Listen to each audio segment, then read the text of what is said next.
Bienvenue sur La Fabrique à Polyglotte, le podcast qui va changer ta vision de l'apprentissage des langues. Je suis Coralie, ton hôte, et je suis là pour te montrer que devenir polyglotte, ça n'est pas réservé à quelques élus. Si tu as déjà rêvé de parler plusieurs langues couramment, alors tu es au bon endroit. Ici, nous allons briser les mythes de l'apprentissage des langues. Non, tu n'as pas besoin de talent extraordinaire ni de passer des heures interminables à étudier. Je vais te révéler des méthodes pratiques, des astuces inédites et des ressources précieuses qui vont transformer ton apprentissage autodidacte. Que tu sois débutant ou en quête de perfectionnement, la Fabrique à Polyglotte est ton compagnon de route idéal. Alors prépare-toi à explorer le monde des langues avec un nouveau regard et abonne-toi dès maintenant pour ne rien manquer de cette aventure multilingue. Il y a des étapes dans la vie de notre apprentissage d'une langue, ou plutôt, disons qu'il y a ce scénario possible et très récurrent où l'on comprend l'oral comme l'écrit, voire même on sait écrire, mais quand il s'agit de parler, il n'y a plus personne. C'est le cas pour beaucoup, on a souvent un décalage entre nos capacités d'analyse et de compréhension et nos capacités de création et d'expression, surtout à l'oral.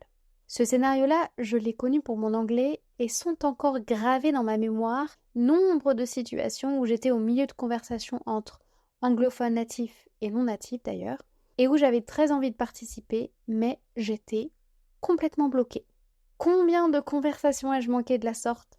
Beaucoup, vraiment. L'histoire, pour ceux qui ont écouté les épisodes où j'en parle, c'est que j'ai débloqué, on va dire naturellement la chose, en partant à l'étranger et en me mettant dans une situation où j'avais finalement plus de questions à me poser. J'étais partie seule, alors il s'agissait de parler. Un peu comme un nageur qui activerait ses réflexes de nage en se jetant à l'eau et en se mettant dans une situation où soit il nage, soit il coule. Mais on n'est pas tous des caïds, on n'a pas tous envie de se mettre dans ces situations-là, j'en conviens bien. Alors comment faire pour sortir de son isolement linguistique et enfin parler ? D'abord, laisse-moi te dire que ce sera quand même inconfortable. On peut se mettre dans les situations les moins à risque au monde.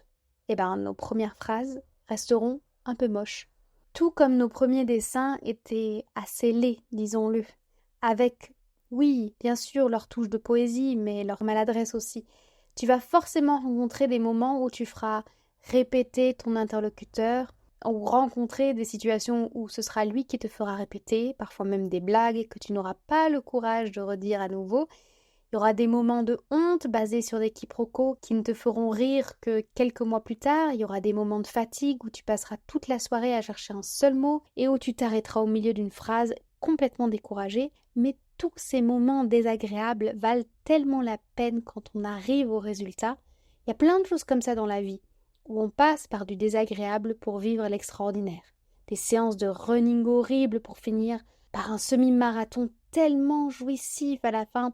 Des travaux de rénovation de maisons interminables et fatigants pour finir avec une maison tellement agréable à retrouver le soir, des nuits qui deviennent inexistantes avec l'arrivée de bébé, aussitôt oublié en voyant sa bouille adorable et l'amour infini qu'on lui porte, les soirées à travailler pour son entreprise avec des crises de nerfs et des nœuds au ventre avant d'arriver à des résultats qui nous rendent tellement fiers. Voilà, des exemples, il y en a des tas et des tas.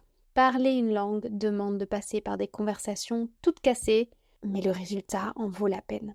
En italien, tu vois, j'ai parlé plus vite que pour mon anglais, mais j'ai aussi connu des situations de vulnérabilité, des moments où le sens des conversations t'échappe et où tu vis des quiproquos de dingo. J'en ai un en tête, assez drôle, que je vais te partager pour que ça te décrispe peut-être sur ce genre de situation qu'on peut vivre. Mais je les trouve drôles maintenant avec du recul. Sur le coup, j'étais pas du tout amusée. Parce qu'on est vulnérable quand on a des conversations dans une langue étrangère ou un pays étranger ou une culture qu'on ne maîtrise pas entièrement. La conversation que je vais te décrire se passe dans un restaurant de Palerme. Avec mon conjoint sicilien de l'époque, nous dînons avec un couple d'amis à lui, des Italiens du Nord que je rencontre, me semble-t-il pour la première fois. Avant même qu'on ne nous apporte les apéritifs, les hommes partent entre eux pour parler de je ne sais plus quelle affaire, et pendant que les hommes s'apprêtent à quitter la table, la femme en face de moi me dit tout en sourire « Aspetti mostro la mia patatina », ce qui veut littéralement dire « Laisse-moi te montrer ma petite patate ». Mais je savais bien à l'époque que la patatina désignait le sexe féminin. Donc, ni une ni deux, j'attrape le poignet de mon mec qui est en train de se lever et je lui dis Je lui chuchote ou je tente de chuchoter et je tente d'être discrète. Ah, mon ami, lasciare, mi vuole mostrare la sua patatina.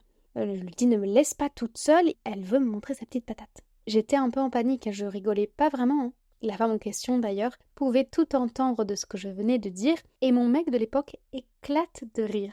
Ma è la sua gattina? Mais c'est sa petite chatte. Et comme la chatte en français désigne la même chose que la patatina, je reste sur mon truc. Je lui dis, ma si fanno da voi queste cose? È una cosa privata la patatina. Donc je reste sur ma lancée. Je lui dis, mais vous faites ça, c'est pas privé. Le couple qui m'écoute brandit le smartphone de l'un des deux sur lequel je découvre un joli chaton, pris en photo sous toutes les coutures, et là j'ai compris. Ah, effectivement, la patatina en question, c'est un chaton. Tout le monde a ri et l'histoire s'est bien terminée, mais je connais cette panique de se retrouver dans une situation qu'on maîtrise pas du tout, avec le sentiment d'être un peu seul contre tous, à essayer de comprendre ce qui se dit, à mettre bout à bout le sens de chaque mot. Ça m'a servi d'ailleurs en plus ce repas-là, parce qu'après j'ai rencontré une amie italienne, peu de temps après son accouchement, et quand elle m'a dit « Vieni, ti faccio vedere la mia patatina », viens que je te montre ma petite patate, cette fois-là, je n'ai pas paniqué, et elle m'a emmené voir son bébé, qu'elle appelle d'ailleurs tout le temps patatina. Penser apprendre une langue sans anecdote de ce genre, c'est une illusion. Sur le coup, oui, c'est pas confortable, mais après on en rigole bien et on devient capable de gérer des situations du même type. Tout le monde passe par ces moments complexes. Heureusement, il existe des moyens d'y aller doucement, en se mettant en condition pour prendre de plus en plus confiance.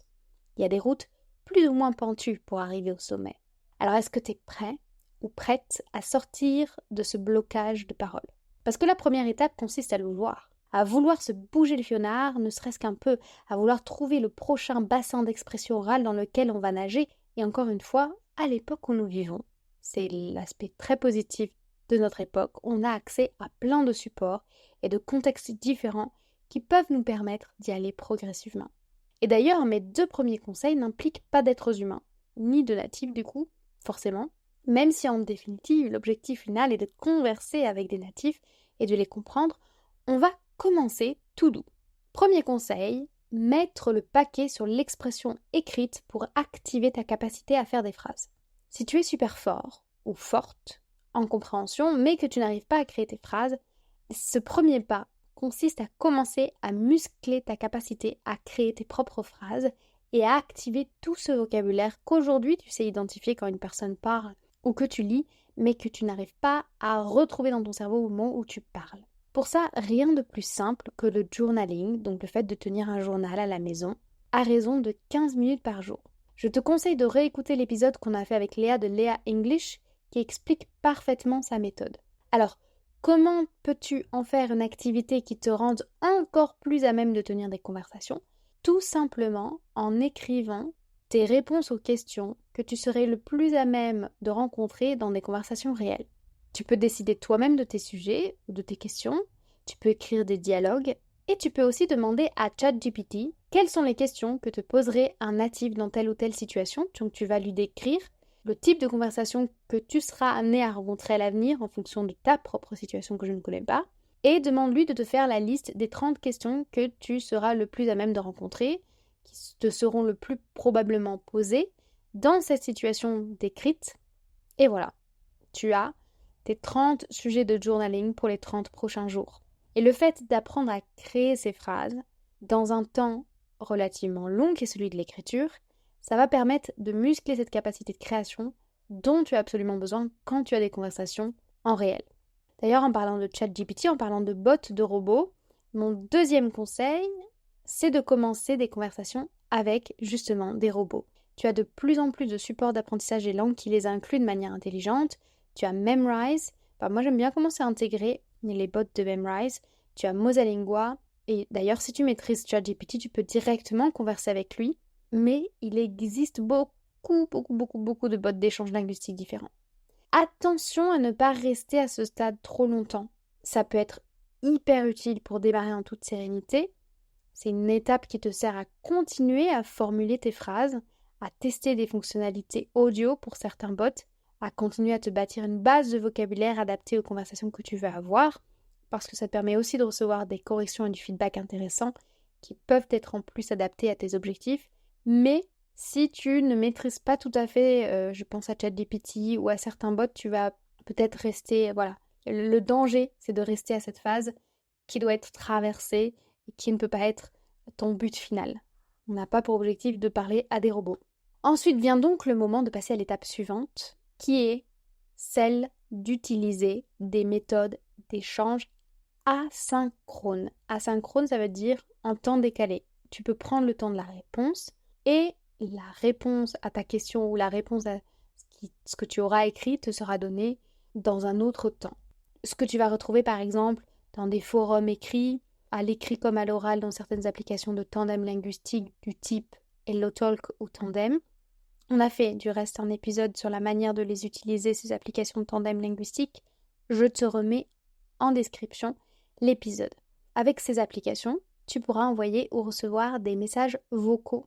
Tu peux aussi organiser ton propre échange linguistique sur des applications plus classiques comme WhatsApp ou Telegram et opter aussi pour des échanges asynchrones via messages vocaux.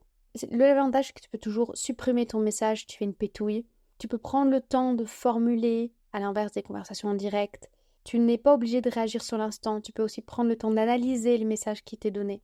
Et c'est une bonne étape intermédiaire. Tu as certains coachs et professeurs de langue qui utilisent d'ailleurs les messages vocaux et les supports asynchrones, via WhatsApp notamment, pour coacher. Parce que ça leur permet de s'adapter à tous les emplois du temps de leurs élèves.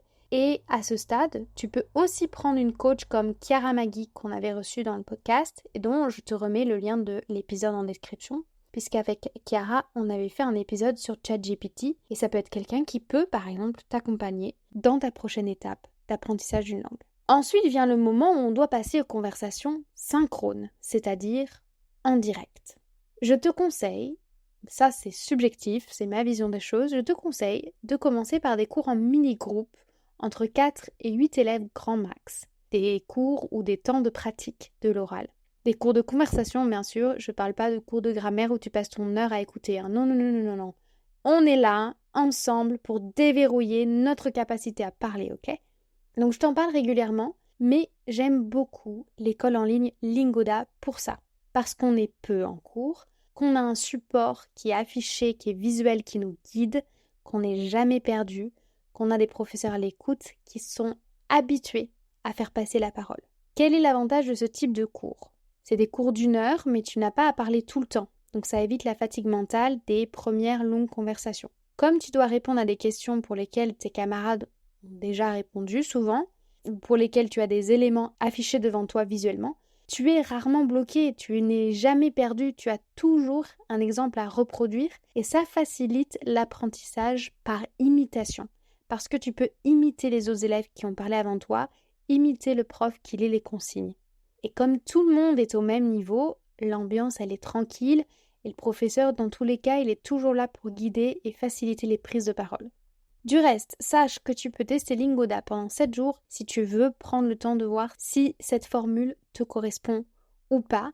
Dans tous les cas, il existe plein de professeurs qui proposent ce genre de cours en groupe. Tu as aussi des tas de créateurs et créatrices de podcasts qui créent des communautés pour lesquelles il y a des rendez-vous en petits groupes afin de pratiquer ensemble. Et le fait d'être comme ça dans un espace protégé avec beaucoup d'autres non-natifs comme toi de la langue que tu apprends et d'avoir un médiateur qui fait circuler la parole, c'est une très chouette combinaison, je trouve. Commencer avec tes pairs qui vivent la même chose que nous, c'est un bon intermédiaire entre les pratiques solo que j'ai décrites juste avant et les conversations en direct avec les natifs, et même les tête-à-tête.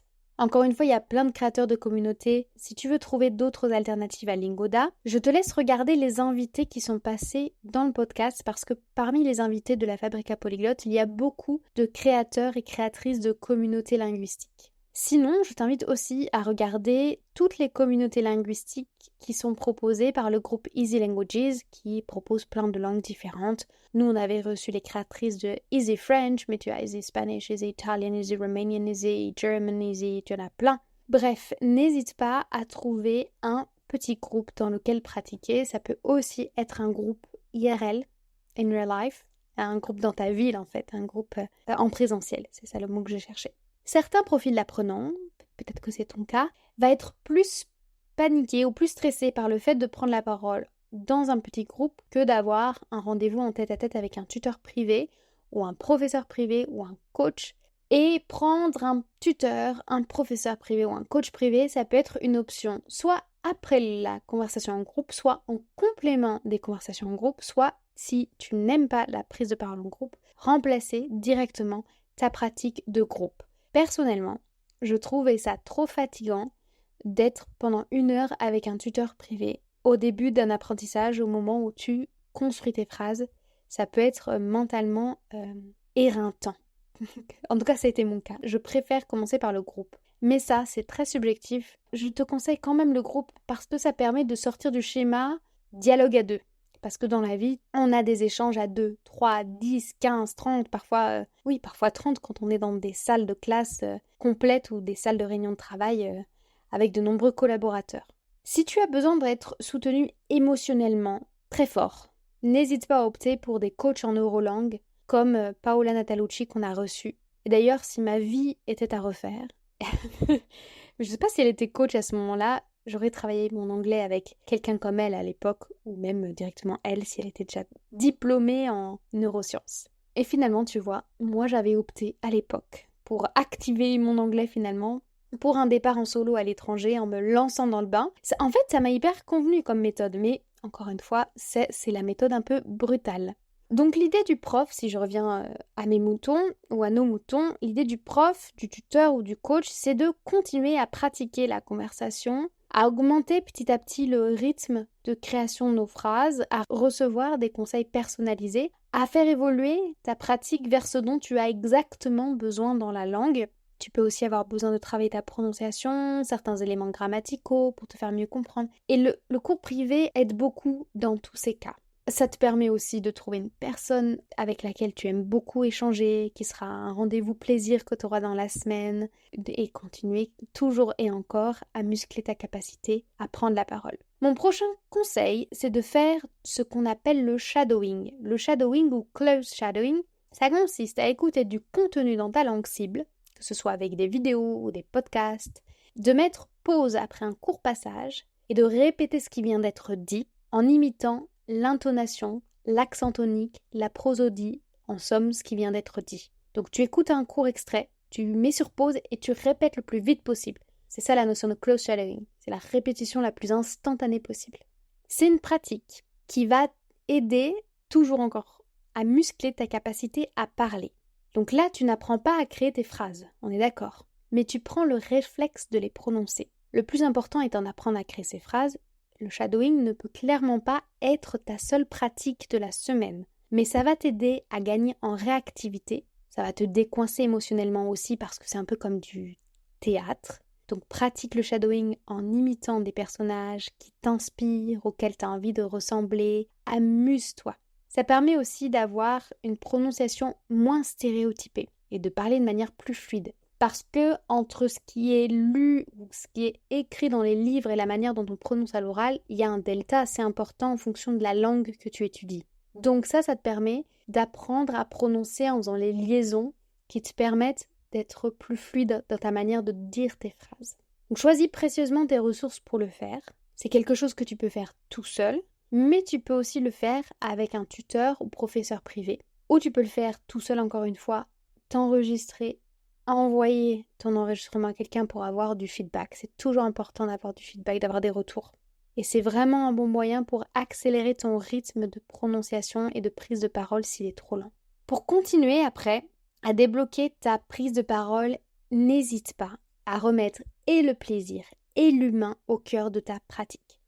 On est des milliards d'êtres humains sur Terre. Il y a peut-être des millions de personnes qui parlent la langue que tu apprends. Et forcément dans le lot, il y a une poignée d'êtres humains au moins avec qui tu peux avoir un grand plaisir à pratiquer. Alors ta mission consiste ensuite à les trouver. En tout cas, les premières étapes que je viens de te donner peuvent beaucoup t'aider si tu es dans cette situation où ta compréhension est bonne, mais que tu as besoin d'activer ta capacité à t'exprimer. Le journaling peut mettre en branle la mécanique de création de phrases. Les bots, les robots, vont consolider ta base de vocabulaire nécessaire au dialogue. Les échanges écrits et audio asynchrones que tu auras via, par exemple, des applications de tandem linguistique te permettront de prendre confiance et de bâtir des bases de dialogue intéressantes. Ensuite, tu auras des échanges en petits groupes dans des cours ou communautés de profs en ligne pour pouvoir apprendre par imitation et commencer une prise de parole en direct dans un contexte peu énergivore et sans risque. Et puis tu passeras au cours de conversation à deux avec un tuteur de conversation privé qui te donnera des retours et une mécanique personnalisée que tu compléteras avec des sessions de shadowing pour parfaire une prononciation qui facilite la diction des phrases au lieu de devoir s'arrêter à chaque mot et ensuite il y aura le grand bain. Tu devras choisir avec soin le contexte dans lequel commencer. Tu peux retrouver dans ta ville des associations comme Mon Club d'anglais où on parle entre non-natifs facilement. Tu peux passer d'un tuteur privé à un partenaire de langue natif. Tu peux commencer par faire l'introduction d'une réunion dans ta boîte. Quelle que soit l'étape que tu mettras ensuite, tu es prêt. Tu seras prêt à franchir des étapes moins confortables parce que tu seras armé pour y faire face et tu pourras les gérer au mieux. Quelle que soit l'étape que tu mettras en suivant, en fonction de tes objectifs, tu devras te rédiger. Enfin, je te conseille, tu fais ce que tu veux. Tu as tout intérêt à rédiger et à prendre des petites phrases de secours, de type « Est-ce que je peux vous faire répéter ? Est-ce que vous pouvez me redire ce que vous venez à peine de raconter ?» Peu importe, fais-toi une liste de phrases de secours apprises par cœur et ensuite, go, go, go. Commence par des conversations sans enjeu. Si tu t'entraînes pour des entretiens d'embauche, commence par l'entreprise qui t'intéresse le moins pour ensuite évoluer vers l'entreprise pour laquelle tu as le plus envie de travailler. Et au fur et à mesure que tu feras des conversations sans enjeu, ça deviendra de plus en plus simple à mesure que tu augmenteras la prise de risque de tes conversations. En tout cas, sache que tu as tout mon soutien. C'est pas évident, mais oh combien ça vaut la peine. Franchement, ça change une vie. Et si tu as envie d'aller plus loin dans la planification et la gestion de ton apprentissage des langues, sache que nous avons créé à la Fabrica Polyglotte le Polyglot Booster, qui est un kit, une mallette à outils pour nouer et renouer avec les langues et les apprendre depuis le confort de chez soi en toute autonomie. Tu en trouveras tous les détails en description aussi. Merci d'avoir écouté cet épisode de la Fabrica Polyglotte jusqu'à la fin. J'espère sincèrement qu'il a été enrichissant pour toi. Si c'est le cas, j'ai une faveur à te demander. Pour soutenir notre communauté polyglotte grandissante, pourrais-tu prendre un instant pour attribuer 5 étoiles à ce podcast sur ta plateforme d'écoute et le partager autour de toi. Ton soutien, c'est la clé de la longévité de ce podcast. Je te remercie chaleureusement pour ce geste. Et en attendant notre prochain rendez-vous, je te souhaite d'incroyables conversations en langue étrangère. Mais surtout, reste curieuse, reste curieux.